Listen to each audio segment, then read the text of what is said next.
These different countries, republics, states, whatever, entities, the situation has been better, never been better than today. So those three tools, NATO, EU, and regional cooperation, at the same time are our goals, of course. But that's the part of the concrete answer on a very precise answer called somehow. That somehow is do homework, do homework, do homework, and be creative, be brave. Be as creative and have a courage like our dear friends in Belgrade and Pristina, as we also look for the creativity and courage that they show.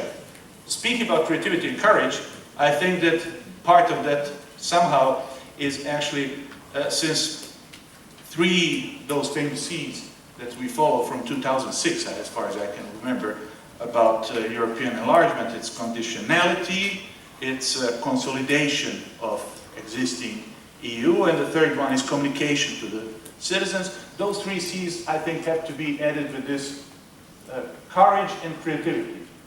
Compared to as alternative to courage and creativity, we have confusion and complacency. And I think that we have to fight against confusion and complacency that is following us a lot. So, since there's been always a lot of confusion and complacency, I mean, that's something that we know how to fight, we are used on it.